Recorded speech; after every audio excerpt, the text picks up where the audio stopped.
नमस्कार। सांकेतिक भाषा के इस विशेष बुलेटिन में आप सभी का स्वागत है। मैं हूं ऋतु वर्मा, मेरे साथ हैं मेरी सहयोगी बीना सिंह।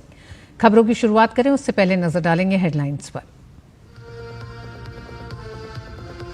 संसद के बजट सत्र से पहले हुई सर्वदलीय बैठक में किरण रिजिजू ने सभी दलों से सहयोग और समन्वय की जताई उम्मीद। कहा, चर्चा में क्वालिटी मेंटेन करना बहुत ही जरूरी। यमुना में जहर मिलाए जाने के दावे पर आम आदमी पार्टी के राष्ट्रीय संयोजक अरविंद केजरीवाल घिरे। चुनाव आयोग ने दिखाई सख्ती, दावे साबित नहीं होने पर हो सकती है कानूनी कार्रवाई।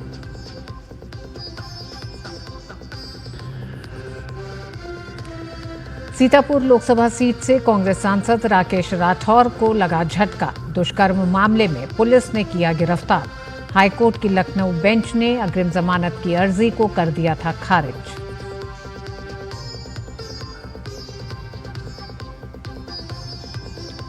महाकुंभ मेला क्षेत्र में 5 बड़े बदलाव। पूरा मेला क्षेत्र नो व्हीकल जोन घोषित। मुख्य सचिव और पुलिस महानिदेशक ने घटनास्थल का किया दौरा। सुरक्षा सुविधा से जुड़े हर बिंदु पर फोकस।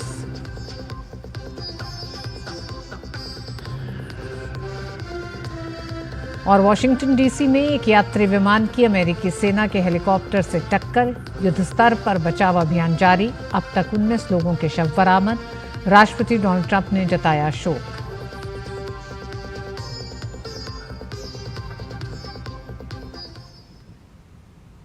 संसद के बजट सत्र से पहले आज सरकार ने सर्वदलीय बैठक बुलाई। 36 पार्टियों के 52 फ्लोर लीडर्स की बैठक में शामिल हुए।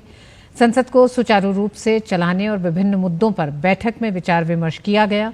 रक्षा मंत्री राजनाथ सिंह, जेपी नड्डा, रामगोपाल यादव, मनोज झा, तिरुचि शिवा, जयराम रमेश, संजय झा, चंद्रशेखर आजाद, अर्जुन राम मेघवाल, एल मुरुगन, डेरेक ओब्रियन, टीआर बालू, महुआ माझी, हनुमान बेनीवाल, गौरव गोगोई समेत अनेक सांसद और नेता बैठक में मौजूद रहे।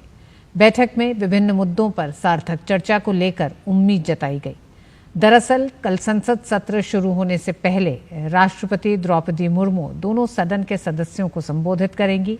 बैठक के बाद संसदीय कार्य मंत्री किरण रिजिजू ने साल का पहला संसद सत्र सार्थक होने की उम्मीद जताई।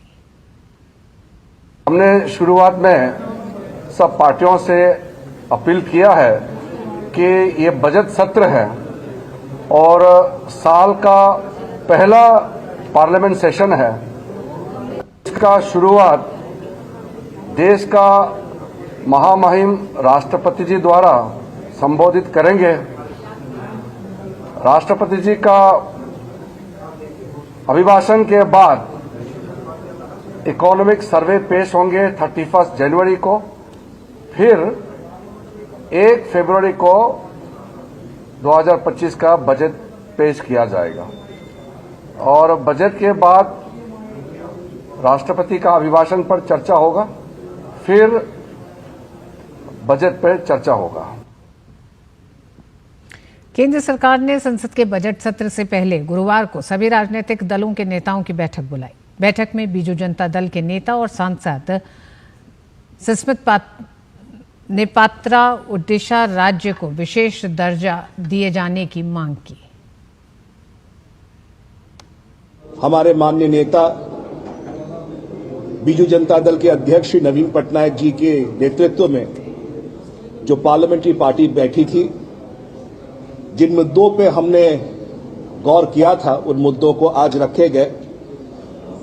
सबसे अहम मुद्दा है ओडिशा राज्य को स्पेशल कैटेगरी स्टेटस देने का मुद्दा। इसलिए बीजू जनता दल और हमारे नेता श्री नवीन पटनायक जी की ये मंशा है, ये कोशिश है कि इस सत्र में ओडिशा को कैसे स्पेशल कैटेगरी स्टेट का दर्जा दिया जाए।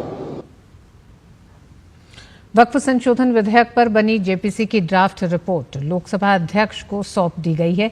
वक्फ संशोधन बिल पर बनी जेपीसी के अध्यक्ष जगदम्बिका पाल ने ड्राफ्ट रिपोर्ट लोकसभा अध्यक्ष ओम बिरला को सौंपी। दरअसल समिति ने 655 पन्नों की मसौदा रिपोर्ट तैयार करने में समिति ने 5 महीने का वक्त लिया और 38 बैठकें की। वक्फ संशोधन बिल को लेकर जेपीसी के अध्यक्ष जगदम्बिका पाल ने कहा कि सरकार की कोशिश रहेगी कि आगामी बजट सेशन में ही इस बिल को दोनों सदनों से पास करा लिया जाए। इसके लिए दोनों सदनों में सरकार को साधारण बहुमत की जरूरत होगी। आज वक्फ की रिपोर्ट हमने 655 पेज की, जो पिछले 5 महीने में दिल्ली में 38 बैठकों के बाद लगभग 111 घंटे हम बैठे, 7 घंटे 8 घंटे हर मीटिंग में, और 250 स्टेक होल्डर्स और डेलीगेशंस के साथ मिले, देश के राज्यों के बोर्ड के साथ मिले, हम तमाम राज्यों के गवर्नमेंट ऑफिशियल के साथ, इस्लामिक स्कॉलर के साथ, हाई कोर्ट के लाइयर, सुप्रीम कोर्ट के लाइयर, फॉर्मर जजेज, वाइस चांसलर के साथ मिले। एक बहुत एग्जॉस्टिव डिटेल डिलिब्रेशंस के साथ जो रिपोर्ट तैयार हुई है, मुझे विश्वास है कि इस रिपोर्ट के बाद जो बिल आएगा वो बिल निश्चित तौर से अपने आप में जो एक सरकार की मंशा है संशोधन लाने के पीछे, इसका गरीब को फ़ायदा मिले, अनाथ को मिले, बच्चों को मिले, महिलाओं को मिले, इसका फ़ायदा मिलेगा। वक्फ संशोधन बिल पर बनी जेपीसी ने अपनी रिपोर्ट सौंप दी है। जेपीसी की रिपोर्ट पर बात करते हुए बीजेपी सांसद निशिकांत दुबे ने कहा कि जेपीसी की कमेटी ने जितना काम किया इतिहास में, उतना काम किसी जेपीसी ने नहीं किया। इस कमेटी ने जितना काम किया, मुझे लगता है कि जेपीसी के इतिहास में इतना बड़ा काम शायद किसी कमेटी कोई इतना मौका नहीं मिलेगा।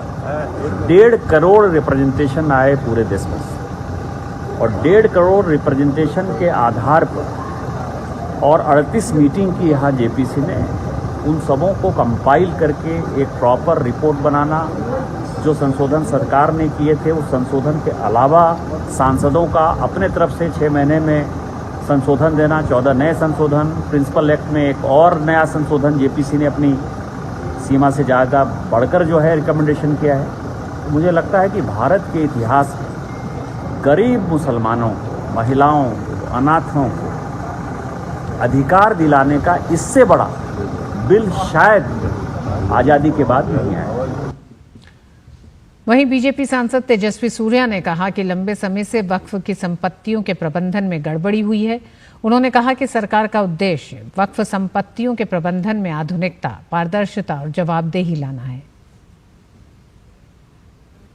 Report has been submitted to the Honorable Speaker. Over the last 6 months, detailed discussions and deliberations were held by the JPC regarding the amendments to the Waqf Act. Many people who were in charge of management of the Waqf properties had themselves swindled and encroached the Waqf properties. This new bill is going to bring transparency, accountability and professionalism in the management of Waqf properties all over the country, thereby further empowering the donors of the Muslim community who make the Waqf donation with pristine intentions.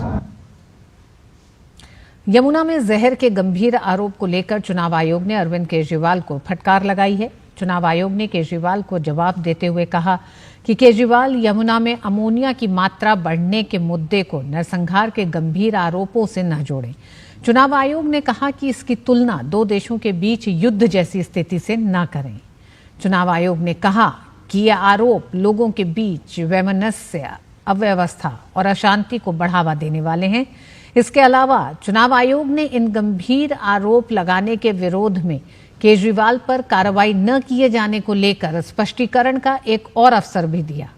चुनाव आयोग ने केजरीवाल से यमुना में ammonia की मात्रा बढ़ने के मुद्दे को न जोड़ते हुए यमुना में जहर के प्रकार, मात्रा, प्रकृति, तरीके और इंजीनियरों के विवरण, स्थान और दिल्ली जल बोर्ड के इंजीनियरों द्वारा जहर का पता लगाने की पद्धति के बारे में स्पष्ट जवाब के साथ कल सुबह 11 बजे तक ठोस सबूत पेश करने के निर्देश दिए हैं।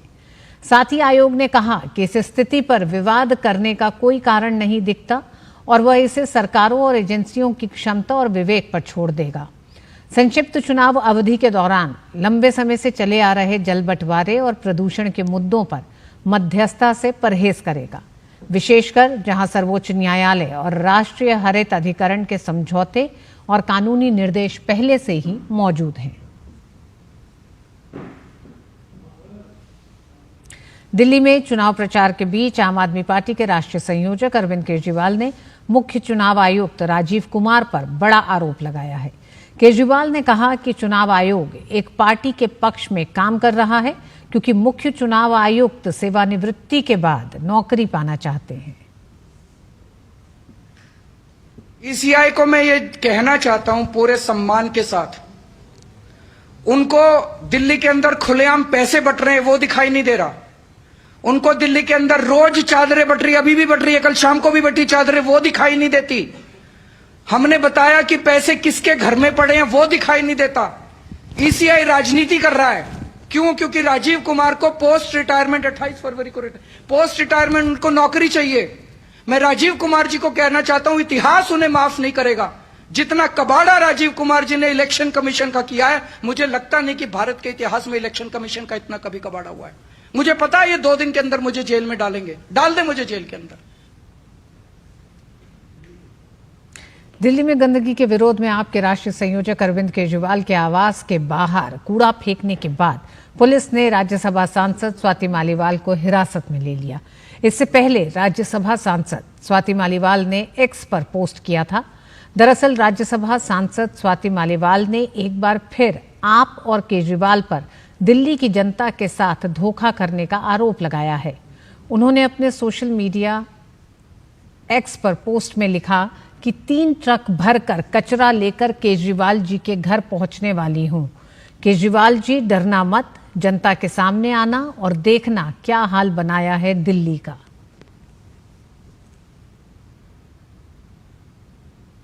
और इस बुलेटिन में वक्त एक छोटे से ब्रेक का।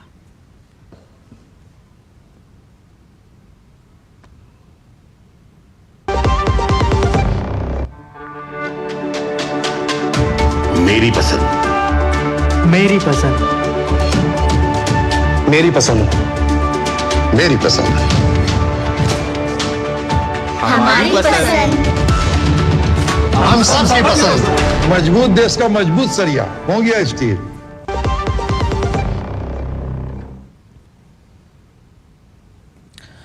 सीतापुर के कांग्रेस सांसद राकेश राठौर को पुलिस ने गिरफ्तार कर लिया है। कोर्ट ने उनके खिलाफ गैर जमानती वारंट जारी किया था। बलात्कार मामले में आरोपी राकेश राठौर हाईकोर्ट से अग्रिम जमानत खारिज होने के बाद आज घर पर प्रेस कॉन्फ्रेंस कर रहे थे। कांग्रेस सांसद अपने आवास पर प्रेस कॉन्फ्रेंस कर रहे थे। इसी बीच पुलिस ने उन्हें गिरफ्तार कर लिया। हाईकोर्ट की लखनऊ बेंच में राकेश राठौर ने अग्रिम जमानत के लिए अर्जी डाली थी। हाईकोर्ट ने अर्जी खारिज कर दी थी और सरेंडर करने को कहा था। 15 जनवरी को कोतवाली पुलिस स्टेशन में एक महिला की शिकायत के आधार पर कांग्रेस सांसद के खिलाफ बलात्कार का मामला दर्ज किया गया था। पीड़िता ने अपनी शिकायत में आरोप लगाया कि सांसद राकेश राठौर ने उससे शादी करने और उसका राजनीतिक करियर बनाने का वादा करके बलात्कार किया। महिला ने पुलिस को कॉल डिटेल और कॉल रिकॉर्डिंग भी मुहैया कराई। चंडीगढ़ मेयर चुनाव में बड़ा उलटफेर देखने को मिला है। बीजेपी की हरप्रीत कौर बाबला चुनाव जीत गई हैं। 3 पार्षदों की क्रॉस वोटिंग के बाद भाजपा की हरप्रीत कौर बाबला चंडीगढ़ की नई मेयर बन गई हैं। बाबला को 19 वोट मिले, जबकि उनके निकटतम प्रतिद्वंदी आप उम्मीदवार प्रेमलता को 17 वोट मिले। सभी 35 पार्षदों और एक सांसद ने अपने मत का प्रयोग किया। विश्वास था, अंदर से आवाज थी कि ये जो काम है ये होगा, और जो रहा सा काम है वो हमारे भाई कुलदीप ने पूरा कर दिया। मेयर ने जो दिखा दिया कि लूट रहा है कारपोरेशन को। काम तो क्या करवाने थे हैं। 1400 आदमी रखे, 14 करोड़ रुपया ले गया। उसकी अभी इंक्वायरी कराएंगे हम। ये भी उनके पार्षदों ने देखा कि भैया हमारे साथ ये किस तरीके से किया, उन्होंने भी वोट डाली हमें। कहीं ना कहीं आश्वस्त थे, क्योंकि पिछले कार्यकाल में कोई काम हुआ नहीं है। सभी काउंसलर परेशान थे। नेक्स्ट ईयर उन लोगों सबने जाना है चुनाव में, तो मुझे लगता है, सबको लगता था कि अगले साल भी काम नहीं होगा। अगर उनका मेयर आ गया तो अपनी अंतरात्मा की आवाज़ को देखते हुए उन्होंने सुनते हुए भाजपा को वोट किया है और भाजपा का मेयर बना है। अब काउंसलर्स देख रहे हैं जो हमारे लीडर हैं, एक तो वो एक दूसरे को गाली निकाल रहे हैं, और जो मेयर है वो 10-20 हजार इकट्ठे कर रहा है पैसे, FIR लो। तो फिर क्या करेंगे काउंसलर?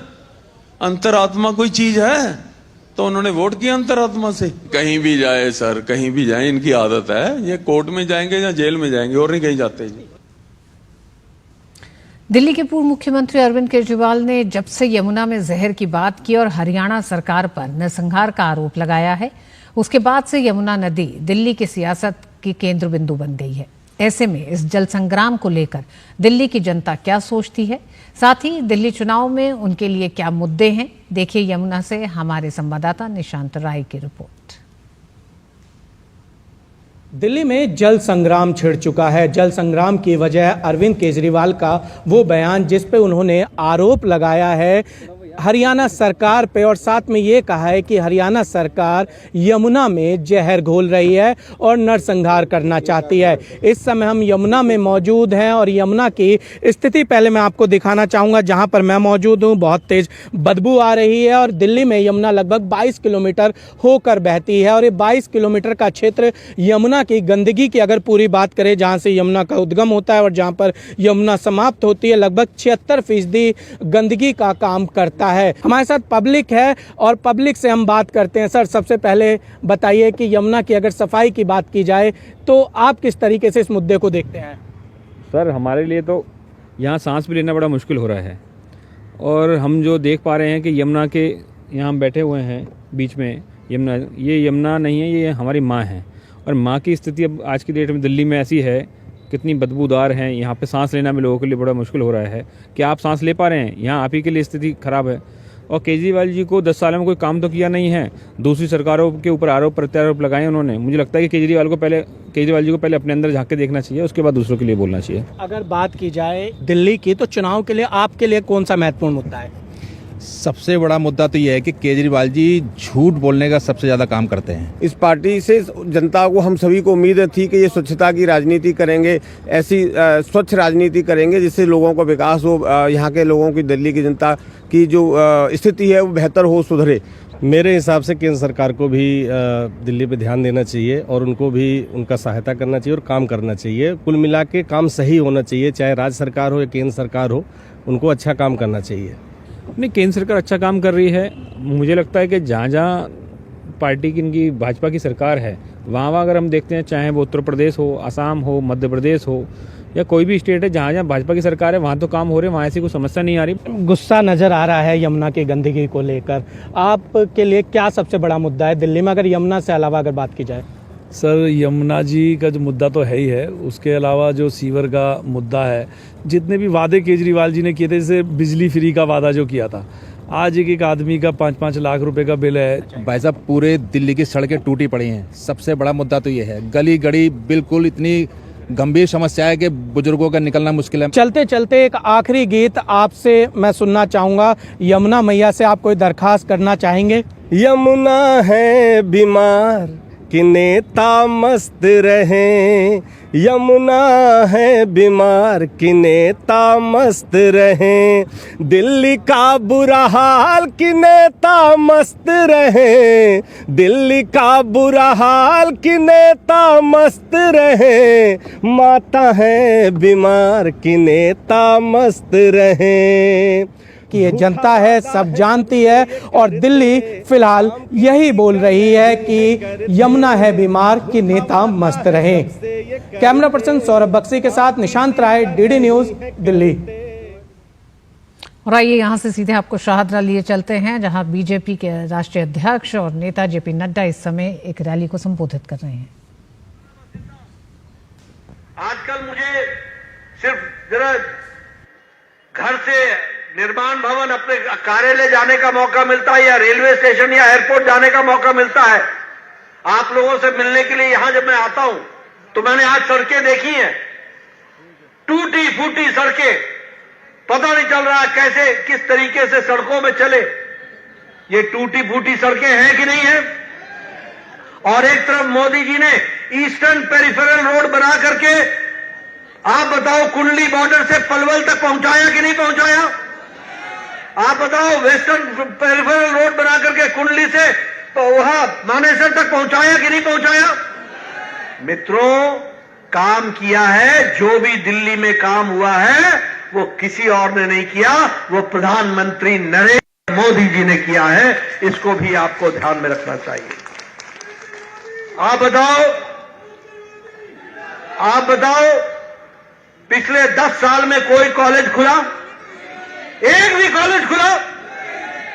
आप बताओ पिछले 10 साल में दिल्ली में कोई नई सड़क बनी? आप बताओ पिछले 10 साल में दिल्ली में कोई नया फ्लाईओवर बना? मित्रों, ये इस तरीके से ये सरकारें चलाते रहे और हमारी एक कांग्रेस पार्टी है, वो कांग्रेस पार्टी यहां पार्लियामेंट में बहस करने से घबराती है, पार्लियामेंट चलने नहीं देती है, और जब पार्लियामेंट समाप्त हो जाती है तो विदेश में जाकर के भारत को गाली देते हैं। ऐसे लोगों को आने देना है क्या? ऐसी पार्टी को आने देना है क्या? मित्रों, ये इस तरीके की स्थिति ला करके खड़ा कर रहे हैं। आप बताइए, जब सर्जिकल स्ट्राइक हुआ था तो इस केजरीवाल ने सबूत मांगा था कि नहीं मांगा था? देशद्रोही काम किया था कि नहीं किया था? हमारे नौजवानों पर प्रश्न खड़ा किया था कि नहीं किया था? हमारे वीर जवानों पर प्रश्न किया था? तो ये आप देख रहे थे बीजेपी नेता जेपी नड्डा शाहदरा में चुनाव प्रचार करते हुए। खबरों में आगे, अमेरिका की राजधानी वॉशिंगटन डीसी में रीगन नेशनल एयरपोर्ट के पास एक यात्री विमान अमेरिकी सेना के हेलीकॉप्टर से टकराकर पोटोमैक नदी में गिर गया है। इस विमान में लगभग 64 लोग सवार थे, जिसमें से 4 क्रू मेंबर थे। वहीं हेलीकॉप्टर में भी 3 चालक दल के सदस्य शामिल थे। हादसे के बाद जल्द ही रेस्क्यू ऑपरेशन भी शुरू किया गया और नदी से कई लोगों के शवों को बाहर निकाला गया। लोकल मीडिया के मुताबिक रेस्क्यू ऑपरेशन के दौरान 19 शव बरामद किए गए हैं। हालांकि आशंका जताई जा रही है कि मरने वालों की संख्या बढ़ सकती है। वहीं राष्ट्रपति ट्रंप ने दुर्घटना पर शोक जताते हुए कहा कि वो इस हादसे पर लगातार नजर बनाए हुए हैं। और इस विशेष बुलेटिन में बस इतना ही। मुझे और बीना को दीजिए अनुमति। नमस्कार।